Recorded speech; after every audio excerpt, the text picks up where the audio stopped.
Ce 9e soir de croisade de prière et de jeûne du ministère, le frère Théodore, après avoir invité les frères à rendre au Seigneur des actions de grâce, déclare: le témoignage est une partie importante de toute œuvre de Dieu dans le cœur.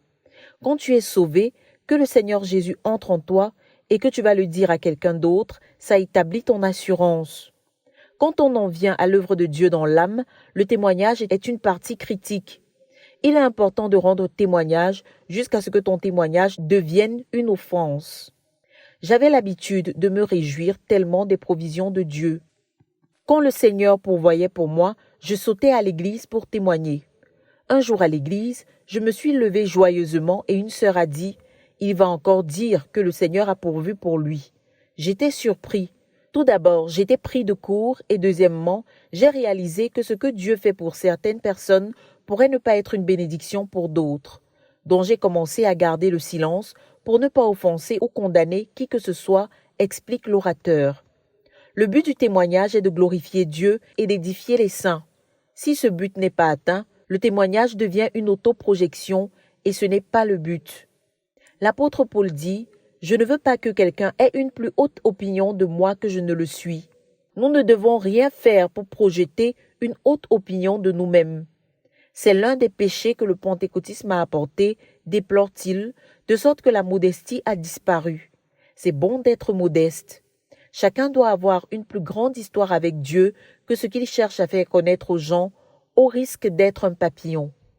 Il devrait y avoir quelque chose qui n'est qu'entre Dieu et toi. L'apôtre Paul dit qu'il y a des expériences spirituelles dont il n'avait jamais parlé à personne jusque 14 ans plus tard. Quand il y a du contenu, il y a de la modestie. La Bible parle d'un roi appelé Assuérus. Chaque jour, il exhibait ses richesses. Il avait quelque chose de nouveau à exposer à 3000 personnes chaque jour pendant 6 mois. Il avait de la richesse. Aie quelque chose, frère, recommande le leader, de sorte qu'après 5 ans de mariage, tu aies toujours quelque chose de nouveau à présenter. Bâtis quelque chose de précieux que tu pourrais montrer à ton conjoint après 10 ans de mariage. Un homme devrait pouvoir se lever des années après son mariage et s'émerveiller d'avoir épousé une telle pierre précieuse. De même, chaque homme devrait être un homme différent chaque année. Dans l'art de la séduction, il est dit que la sexualité de toute femme est fascinée par un sens de mystique de l'inconnu. Et même dans la relation avec Dieu, ne laisse pas ta bouche publier le peu de rien qui est en toi. Il doit y avoir du précieux, du contenu qui puisse toujours être découvert avec le temps. Le mouvement pentecôtiste a produit une telle frivolité que même quand quelqu'un n'a rien, il se vante du peu qu'il a.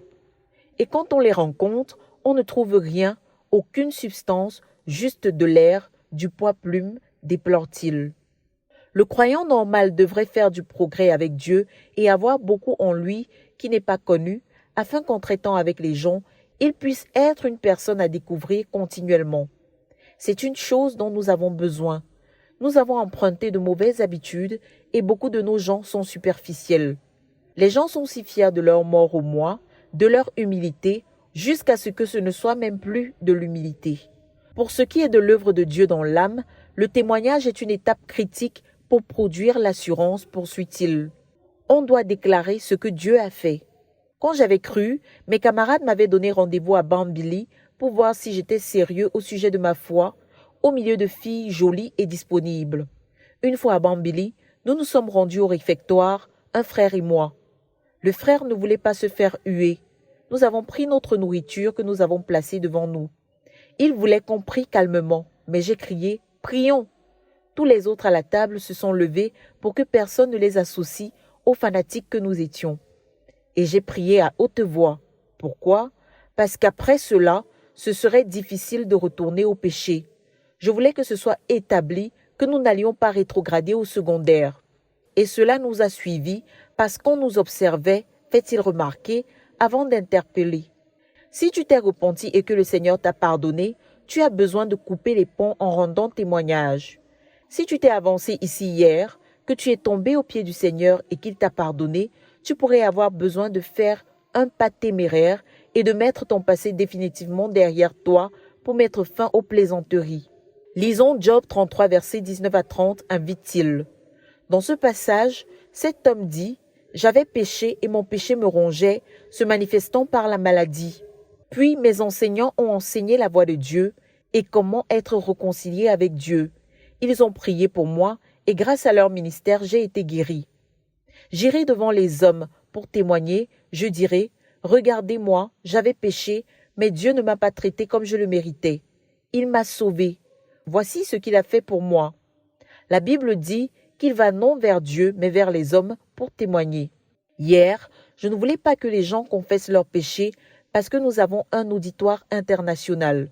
Mais si le Seigneur l'a fait pour toi et a ramené ton âme, alors tu devrais faire comme cet homme-ci.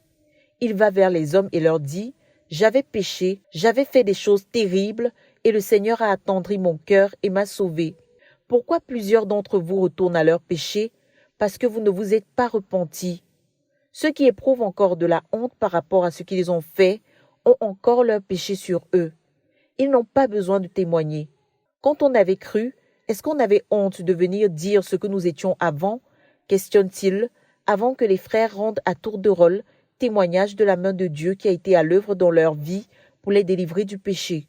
Pour conclure son propos de la soirée, le frère Théodore invite quelques-uns à remercier le Seigneur pour ceux qui ont touché Dieu et qui ont été touchés par Dieu en vérité. Que toute la gloire revienne au Seigneur. De Koumé pour la RTVC, Cynthia Siaka.